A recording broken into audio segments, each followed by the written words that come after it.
Dreams, I would like for you to write down, if you're only going to live 1 year, that's it, you got 1 year left, 12 months, doctor says, maybe not a doctor, maybe a neighbor says, hey, I think you might only live 12 months, okay? Somebody says you have 12 months to live, that's it for you. If you had 12 months to live, in the context of that, with that time frame, what is it that you would definitely get done? You can only write down 3 things. Something you would definitely get done if you only had 1 year to live. You got to be kind of serious about it. I'm not going to spy on you. But if you only had 1 year to live, what would you definitely do?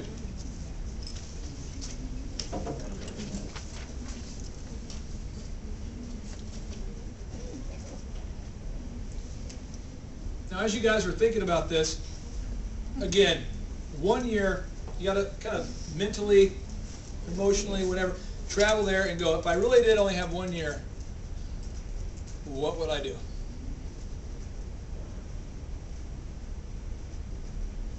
And as you're thinking about that, I'm going to give you a story.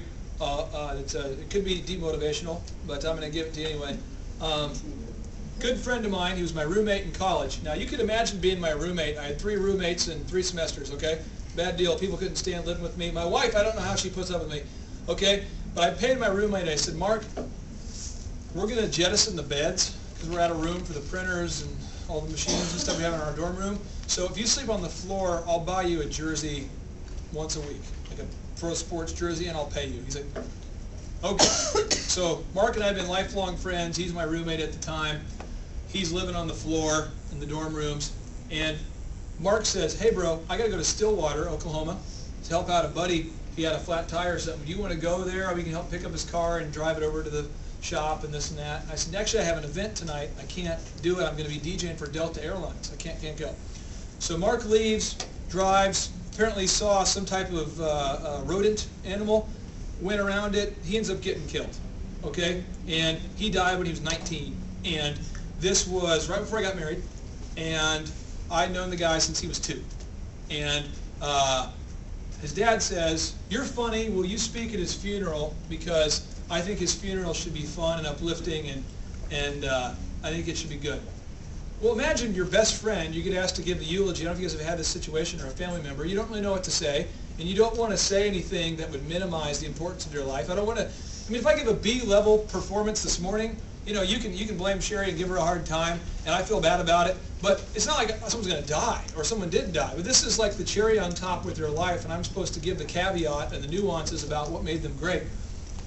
And as I'm doing that, I'm thinking about Mark, and Mark was talking about he was going to start working out soon. He always said, I'm going to start working out soon. He was going to start coaching baseball at this high school. He was gonna, and he didn't do, you know, those things. So when I talked about his eulogy, I talked about what he did do. And he was an incredible friend. He would drop anything, and he just dropped his whole day to go help a guy move his car. You know, I mean, he cancels his whole day to go help a guy, drives an hour to Stillwater to help a guy with his car. That's the kind of guy he was. And he did a lot of cool things. We played Star Wars as kids. He always had the funny joke. Whenever my business ideas would go sour, I wasn't married, so he was kind of like my man friend. So Mark would go, oh, bro, you can make it. You can do it. He actually told me to propose to the girl I was dating, because he'd said, well, bro, you don't know if you're going to be around forever. You might as well propose to her.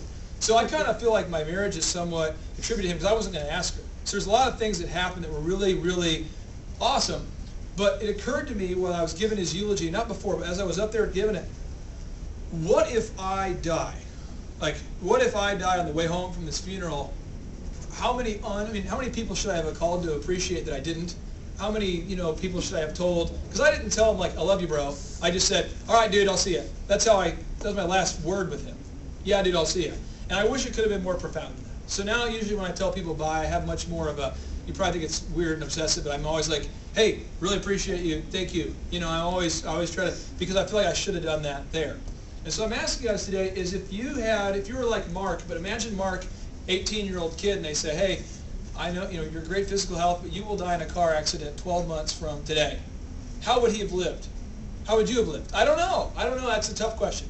But I'm asking you today, when you leave today, could we at least all agree upon that we're going to be thankful that every day we're here? There's a Bible verse. If you don't believe in the Bible, you can, somehow synthesize this into something non-biblical. But it says, this is the day that the Lord has made. I'll rejoice and be glad in it. I think we could all agree that we should be thankful that we're alive.